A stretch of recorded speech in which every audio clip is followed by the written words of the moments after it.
Well, hello there. Welcome to the commentary for the puppet video of Mordecai's thoughts on the M&M commercials.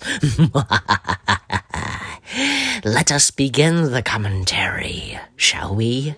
Okay, I just thought I'd be, silly and, for starting off this commentary, but yeah, so Mordecai's thoughts on the M&M commercials. Boy, I had no idea how this would turn out to be, and what this would be like. And this is also, an Easter special, and right here, this scene with this opening scene with Mordecai and Larry, it's actually a setup to another Easter special, with Larry and to the other characters Larry mentioned, and that has to do with Randy Rabbit. So I say because Randy Rabbit, he's like a parody of Willy Wonka. So yeah, this right here is pretty funny. I forget how this came to be, but just the scene where in addition with Larry and the others, like Randy gives Gorgon a quest, finding treasure. And that book right there, actually, Little Blue got that book. My dad got that book, a.k.a. Little Blue. That's actually a book of, I think you can tell if you look closely at what the book says, it's Neil Peart, because, it was, sometime after Neil Peart had passed away, and, the book, I guess it's about his life or just something, and it's pretty cool. I did look at that. I did look at some of the pages and the drawings, oh, they're pretty good, I like that kind of drawing, that kind of drawing style, you know what I'm saying? And, because Gorgon, he's into drums, and, Gorgon, he looks up to Neil Peart, so, that kind of makes sense for him having that book, so, and with, it's really funny. Gorgon, who is an ape, he's reading a book about, that has to do with Neil Peart, and he's wearing bunny ears on the toilet. How much random and silly can that be, Well, I can do it, so I did it. So, yeah, so the M&M commercials, okay, I remember seeing some of these M&M commercials, and there are some of these that are featured in this video I have seen, and some that I've not seen before. In fact, I think the ones I'd not seen before, I saw them. I got to see them for the first time, I think, while I was making this video. I was familiar, I was familiar with this, I discovered it, because, actually, if you listen to, the introduction, Mordecai talking about the M&M commercials, and a clip montage of the M&M commercials. If you listen closely, the background music is actually from a really, I'd say, excellent YouTuber by the name of Pogo, with his remix songs, you know what I'm saying? And he did one of M&M'S. So the one of M&M'S is in this. It's the background music. I mean, that was the only one I could find, and that's music related of M&M'S, you know what I'm saying? So, yeah, when'd you know it? Because, lucky enough, Pogo did that. So, happened to have done one of M&M'S. And, this old commercial, I think it was the very first commercial of M&M'S, it was featured in the song, I remember because, with how Pogo songs go, and I think one clip of that old commercial, it plays, where the guy says, bite-sized candies, that's, I remember that. And if you are familiar with Pogo's videos, if you are, and specifically, if you are familiar with Pogo, so, yeah, and this, because it starts with peanuts, I think, yeah, because with the M&M'S. I'm assuming right there, that's the basics and demonstration of how M&M'S are made, correct? And some of the other commercials that are coming up,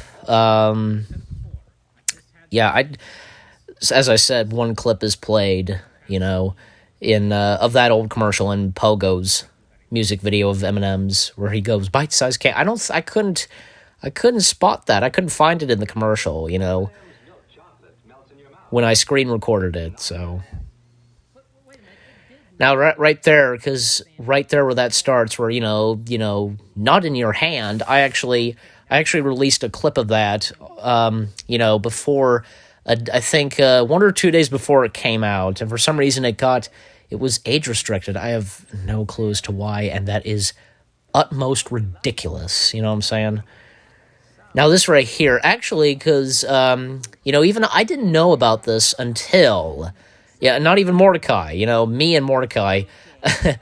After this was done, and I actually looked up who that woman was who was in that commercial and who was in Love Hurts, the American version. It's actually the act, what's her face, who voiced Nani in the Lilo and Stitch franchise, and who was also in the Wayne's World films. I did not know that.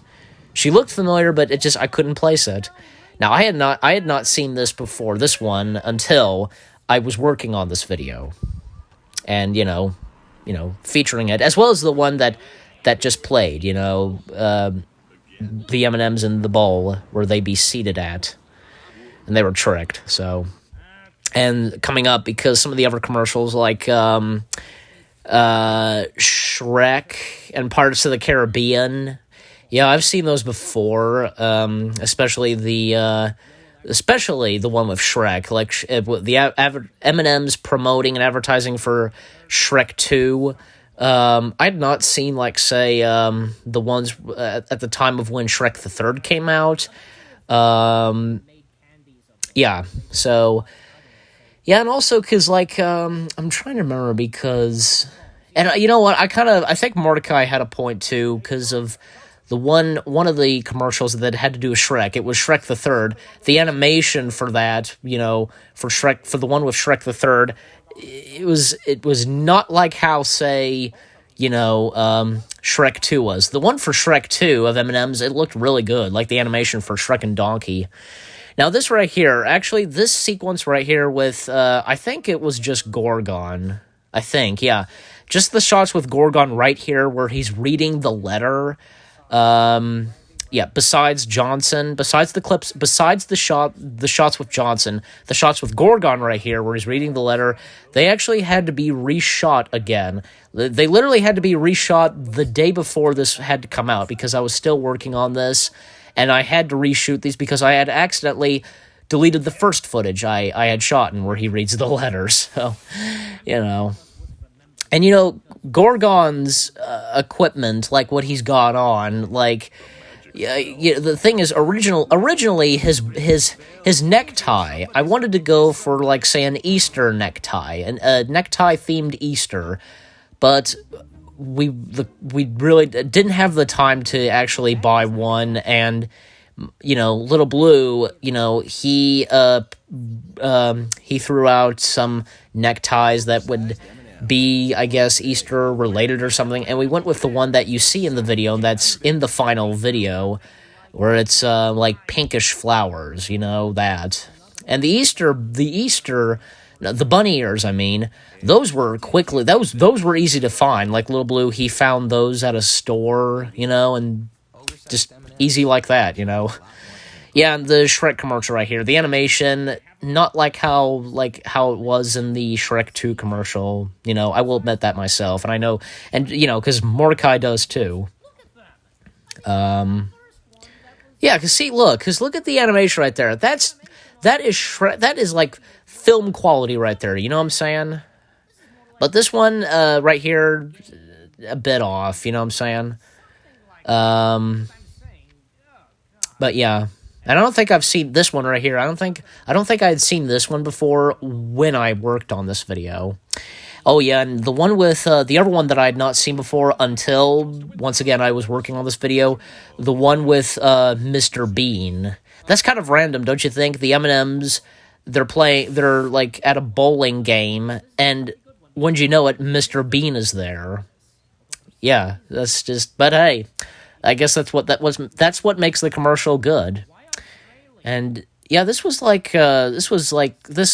I think it was seen in Australia, but I didn't realize until when I was finishing this video, I guess, I discovered it was also in the UK.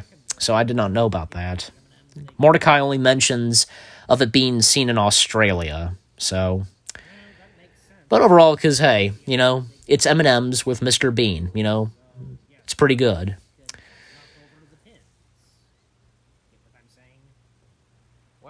Yeah, and this scene right here, with Gorgon and Johnson, they're looking for the treasure, and right here you could clearly see Little Blue is in this shot. I mean, heck, I didn't even realize when this was being filmed. I thought I could find a way to remove him, like like kind of zoom in or something, so he couldn't be seen. But when I was looking at the footage, like I realized it's impossible. So I just left it as it is. Every like movie or show has their goofs. Like camera crew being seen. You get the idea. Yeah, and like the Pirates of the Caribbean one. It was cool because one of the characters from the movies was in this, and him right there. So that was great. It would have been interesting, like if they had, like if we'd seen any of the other Parts of the Caribbean characters, Gibbs or maybe say Jack Sparrow. Who knows? But yeah, it's kind of funny because okay, him having the hook makes sense, but he has a peg leg for his hand. That's just, why is that? I don't know, but who cares? It's funny. Now, I knew about this one, too. Danny DeVito as the red M&M. I knew about this before. I think it's kind of funny, because it kind of makes sense, Danny DeVito playing the red M&M. And to think, because Danny DeVito, the red M&M, has got glasses on. Like, where did he get the glasses from? That's the thing. And that's pretty funny, too. Mordecai does have a point that, he got owned by the truck. Yeah, and I knew about this one, too. I remember seeing it a long time back, and, like, I remember, because it was in... I'm not even sure, like, if there's an American version of it where they speak English, or if it's just this, where they're speaking French. I don't know. Just no clue. Yeah, and that's that girl screaming in the up close. I forget. I would assume what they were doing, what red and yellow were doing, is looking to see if anybody ate, if they were checking their mouths to see if they ate any M&Ms. I guess, I don't know. And I remember this too. I knew about this too. The M&Ms doing an M&Ms commercial that had with Wizard of Oz, and you know what? Because Mordecai saying that it looks really good, and the voice they got for Dorothy Gale. In my opinion, myself, like I think it's actually this commercial is really well edited. The M&Ms incorporated in the Wizard of Oz with Dorothy Gale, and the voice actress voicing Dorothy Gale / Judy Garland, pretty good too. A pretty spot on impression. And I think, if I recall, MTV did a parody of this. If I'm pretty sure, I'm pretty sure it was MTV. They did a parody of M&M's and the Wizard of Oz, and I think I vaguely knew about these ones. With what's her face, and I was kind of wrong. I think even Mordecai admits it too. They're at first like thinking it was Super Bowl, but it actually wasn't. Yeah, and I have to, in my opinion myself, like I find it kind of weird. We don't see a glimpse. We don't see an appearance of the M&Ms locking her out of the car. Like we could have just cut inside of the car and they would be kind of chuckling or something, keeping her out of the car. That would have been funny. And how she interacts with the M&Ms is pretty good. And like saying, I will eat you. It's pretty funny. How are they gonna do this one? Where's this going? Stop touching me! Okay, that's it! If you don't stop, I will eat all of you alive right now! I prefer the break us apart option. Okay, not what I was expecting. I spy someone who shouldn't eat us, and she's blonde and she's driving, and her name rhymes with Mistina Scrabblebait. You know what? Yeah, that actually does That actually does rhyme. Very good, Red M&M. This is the song that never... Yeah, it's kind of funny. They still talk, you know, like I think Mordecai admits it too. When their faces are on the car seat. Yeah, and right here, these shots right here, it is obvious because, you know, Little Blue, when he came outside, you know, and as you saw, you know, I did have him help me with some camera shots, and especially these shots with Gorgon shoveling. The one thing that Little Blue couldn't help it because, you know, I didn't want to get my legs in the shot because, you know, Gorgon, he's wearing shorts, and, you know, let's just say, because it's obvious, you know, his legs would be gorilla legs, you know what I'm saying? And this right here, like, I wanted to try and, like, throw some dirt at the camera, you know? But it's like, you know, I guess, you know, it didn't turn out how I expected, and just, you know, Gorgon just breaking the fourth wall, and just like, you know, oh, I missed you guys, you know, blah, blah, blah, blah, as what he was doing.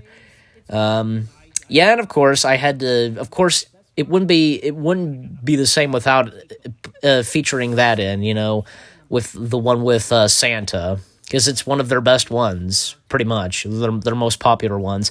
Yeah, and right here, because, like, I remember this very well, both of these versions, you know, Love Hurts, and the same actress, you know, as I said, the voice of Nani. I don't, and, yeah, and right here, I remember this right here very well, and my family enjoyed this too. When we went to go see movies, this would at times play, you know, a movie-style trailer of the M&M'S. It was pretty good.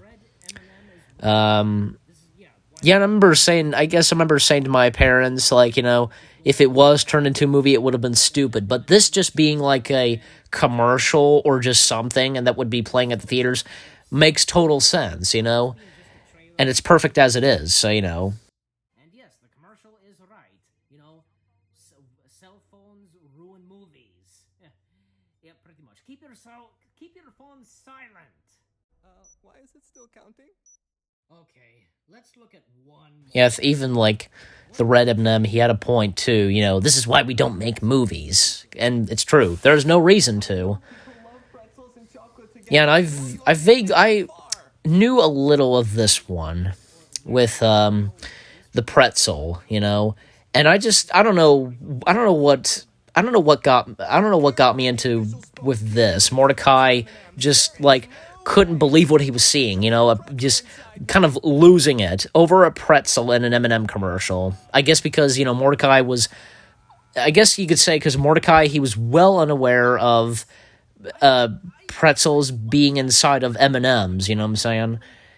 It's like, you know, he would be unaware, like, I don't know, I'm trying to think, other M&M'S with their flavor. I want to say, I really cannot remember. M&M's with peanut in them, you know what I'm saying? A peanut flavor. Something like that, if you get what I'm saying. But this one, you know, with pretzels. Like, I think I was a bit unaware of pretzels being inside of M&M's. And these shots right here, like these shots right here with the camera showing Gorgon, that was done by Little Blue, as well as this. You know, they're pretty. I think they turned out pretty good. There was actually one outtake where, you know, Little Blue did follow Gorgon as he was walking away. But no, the camera, I told him the camera was supposed to stay right there, and when Gorgon walked away. Yeah, I can see right there. And on the first take, he did follow me, but in the second take, before we shot it, you know, take 2, I told him the camera was supposed to stay right there. Don't follow Gorgon, so, you know. I knew what I wanted. I knew how I wanted that shot to be filmed, so, you know, obviously. Yeah, and I was surprised because besides the ending, like how this turned out, quite a long Mordecai's thoughts video, but I think hey, it's worth it, and it turned out pretty good. And the ending to it, well, right here, because right here, this scene with Mordecai and Max, they go down and they meet up with Gorgon and Johnson. Now, Johnson, of course, I'm referring to the dog named Johnson, Johnson was puppeteered, and it's obvious because I'm Gorgon, I'm wearing the mask of Gorgon. I'm performing Gorgon, while Little Blue, he is performing / puppeteering Johnson. And I told Little Blue not to say anything. I would just provide my voice to Johnson as best as I could. Because I was telling Little Blue to, puppeteer Johnson, interact with what's going on and with what Gorgon is, saying, And even though I didn't say anything when we filmed this, I added my voice in later as well. I added the voices of Gorgon and Johnson later when I was working on the video. You get the idea. And I think it turned out pretty good when I finished it. Actually, we shot that shot with Gorgon and Johnson. We actually had to shoot that. A second time. The first time, we thought I thought it turned out pretty good. Even right before we went back and looked at the footage, while we were filming in the first take, my phone died on us, and. But when we I had it plugged up, and I had it charged up, and I had it plugged in, and we had to shoot it again, and I think it turned out pretty good when we shot it twice. I think it did pretty good. And this right here, the ending, I didn't know it would come to this, because all of this right here, and with the scene of Gorgon reading the letter, the shots of Gorgon reading the letter, they were all shot the day before this came out, because I was kind of unaware of a sequel to the one with Santa. And, of course, I had to watch it before I would proceed on filming the footage and Mordecai giving us thoughts on that. And I thought it was pretty good. Interesting what was going on. After Santa and the red M&M fainted, the story kept going. So, and it turns out the yellow M&M had to save Christmas. And what Mordecai said here, was pretty good because, the presents go to the wrong houses, and each of the people at the houses, they go to their neighbors and they swap the presents, you know what I'm saying? Which was very nice, I think very touching, 'tis the season to be jolly, be kind to one another, you get the idea. I kind of find it pretty funny, I don't think nobody's even said anything about this, that I featured in 2 Christmas M&M, to put it this, 2 M&M themed Christmas commercials, because this video is an Easter special, if you get what I'm saying. But who cares? It's M&M'S, okay? What's there to say, And this right here, because of all this happening and the ending, I consider this like a nod to the ending to Nostalgia Critic's review of Insurrection, where he quickly goes over Nemesis and Dr. Moody's appearance right here. But this was a lot of fun to work on. I think it turned out pretty good, and you guys seem to enjoy it too. So thanks for listening.